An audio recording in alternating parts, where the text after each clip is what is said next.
Bismillahirrahmanirrahim. Assalamualaikum warahmatullahi wabarakatuh. Alhamdulillah, segala puji bagi Allah Subhanahu wa ta'ala yang telah memberi kita nikmat, taufik dan hidayahnya sehingga kita bisa merasakan indahnya agama ini, indahnya kesabaran, indahnya menerima ridho yang Allah takdirkan. Salawat beriris salam, tidak pula kita lupa bersolawat kepada Nabi Muhammad SAW. Allahumma sholli ala Muhammad wa ala ali Muhammad. Pada kesempatan kali ini, saya akan membahas tentang mendaulang mutiara faedah dari kisah para nabi dan rasul, karya Ustadz Firanda. Nabi yang pertama yang kita akan bahas yaitu Nabi Adam alaihissalam. Langsung saja, seperti kita ketahui, sebelum Allah menciptakan manusia, sebelum Allah menciptakan Nabi Adam, Allah telah terlebih dahulu berfirman kepada para malaikat dan jin. Dalam Quran surat Al-Baqarah ayat 30. Wa isqala Rabbuka lil malaikati inni ja'ilu fil ardi khalifah, kata Allah. Dan ingatlah ketika Allah berfirman kepada para malaikat, kata, sesungguhnya aku hendak menjadikan khalifah di bumi, seorang khalifah di muka bumi ini. Lalu mereka, para malaikat, bertanya kepada Allah, mengapa engkau hendak menciptakan khalifah yang akan merusakkan, akan menumpahkan darah di muka bumi ini? Padahal kami ini senantiasa bertasbih kepadamu. Lalu Allah berkata lagi, berfirman, sesungguhnya aku mengetahui apa yang kalian tidak ketahui. Itu adalah sebelum Adam diciptakan. Lalu bagaimana proses penciptaan Adam? Yang pertama yaitu Adam dari tanah. Allah berfirman dalam Quran surat Ali Imran ayat 59, Adam khuliqahu min turab. Adam diciptakan dari tanah. Dalam hadis yang sahih yaitu tanah bermacam-macam seperti tanah hitam, tanah putih, tanah hijau. Terus diriwayatkan Ibnu Abbas, ada tanah yang lembut, tanah yang baik, yang keras, dan bermacam-macam tanah. Itu tanah yang diciptakan oleh Nabi Adam. Lalu unsur yang kedua yaitu bahwa Nabi Adam ini dari air. Allah berfirman dalam Quran surat Al-Furqan ayat 54, wa huwallazi khalaqa minal ma'a, dan dia telah menciptakan manusia dari air. Ketika tanah dan air bercampur, bersatu, maka jadilah tin. Tin di sini artinya tanah lengket atau tanah liat. Allah berfirman kepada Iblis, mengapa engkau tidak sujud kepada Nabi Adam? Kata Allah.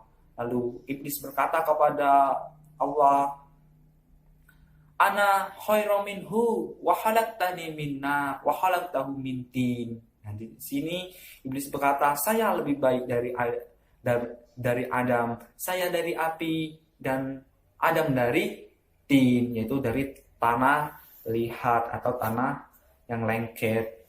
Ketika itu tin ini dibiarkan dan mengeluarkan bau dalam Quran surat Al-Hijr. Lalu dikeringkan, tanah menjadi tanah kering seperti tembikar. Dalam Quran surat Ar-Rahman ayat 14, khalaqal insana min shalsalil kafarham. Allah menciptakan manusia dari tanah kering seperti tembikar yang berbentuk. Setelah itu Allah meniup ruhnya dan jadilah manusia, jadilah Adam alaihissalam. Sungguh menakjubkan dalam proses penciptaan Nabi Adam. Langsung oleh kedua tangan, sebagaimana Quran surah Al-Asr ayat 75. Qala ya iblisa, kata Allah, ma mana'a antas judu lima khalaqtu biyada. Mengapa engkau tidak sujud kepada Adam, kata Allah.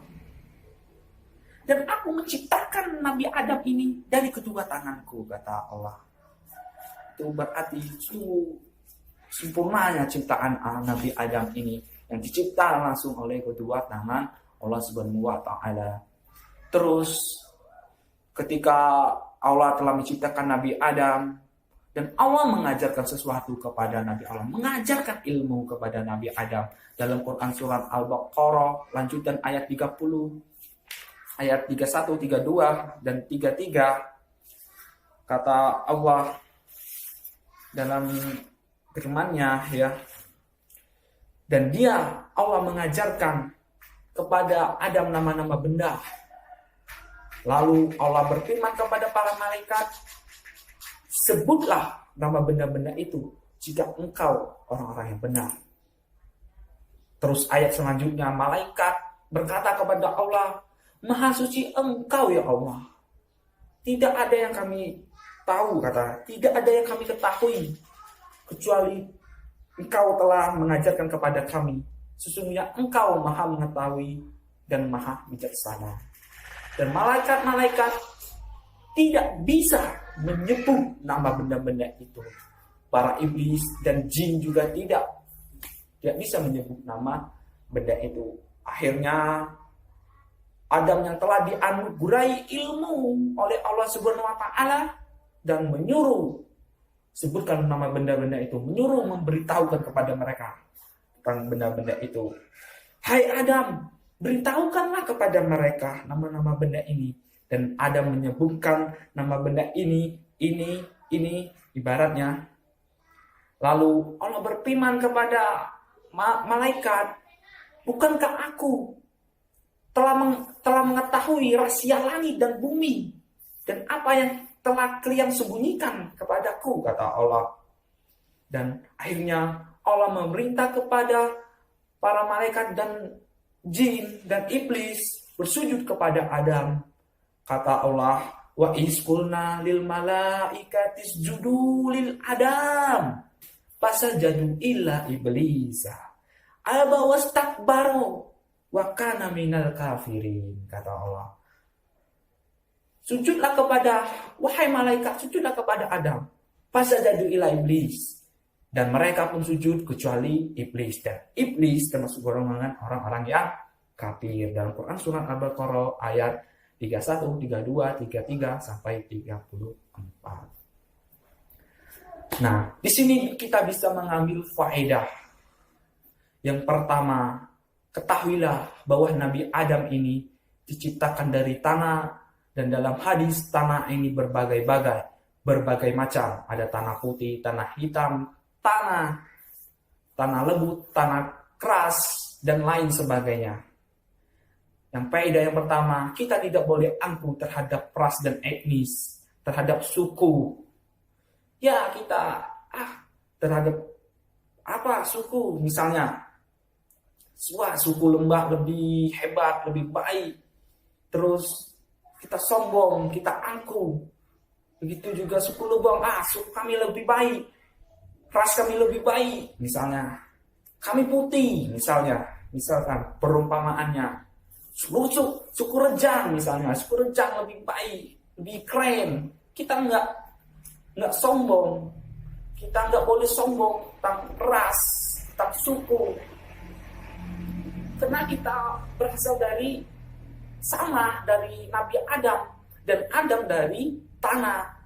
Kullukum min Adam wa Adam min turab. Kita berasal dari Adam dan Adam berasal dari tanah. Untuk apa kita sombong, teman-teman? Untuk apa kita sombong?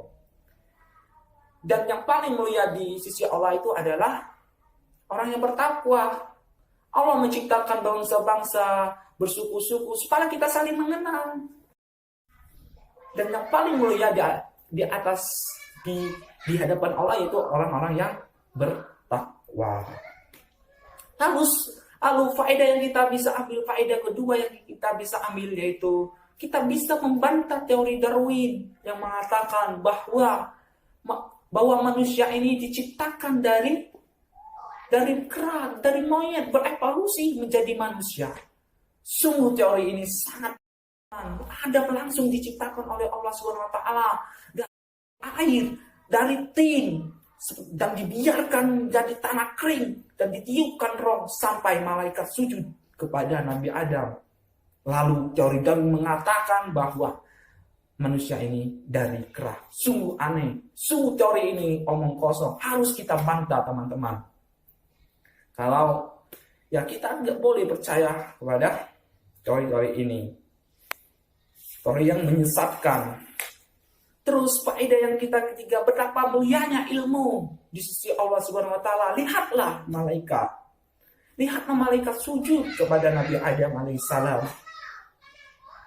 Kenapa? Karena ilmunya Nabi Adam telah dimuliakan oleh Allah atas ilmu Nabi Adam yang telah dianugerahinya. Nabi Adam bisa menyebut nama-nama ini, sedangkan malaikat, para jin, iblis tidak bisa menyebutkan nama ini. Sehingga malaikat bersujud kepada Nabi Adam. Sujud ini disebut dengan sujud penghormatan. Dan hanya iblis tidak sujud kepada Nabi Adam, dan dia termasuk orang yang hasad dan sombong. Itu yang faedah yang kita bisa ambil dari kisah Nabi Adam. Yang pertama, kita dilarang angkuh, dilarang sombong terhadap ras dan etnis. Yang kedua, kita bisa membantah teori Darwin yang mengatakan manusia dari kera. Yang ketiga, betapa mulianya ilmu di sisi Allah SWT, yang dimana Nabi Adam telah dianugerahi ilmu. Nah, mungkin itu faedah-faedah yang kita bisa ambil dari kisah Nabi Adam episode pertama ini. Episode selanjutnya kita akan membahas tentang penciptaan Hawa dan peristiwa antara Nabi Adam dan Hawa dan iblis di pertemuan selanjutnya. Demikian dari saya. Jika ada kata-kata yang kurang tepat atau kurang kata-kata yang salah, saya mohon maaf kepada teman-teman, dan kepada Allah saya mohon ampun. Saya akhiri. Wassalamualaikum warahmatullahi wabarakatuh. Jangan lupa like, comment, dan subscribe.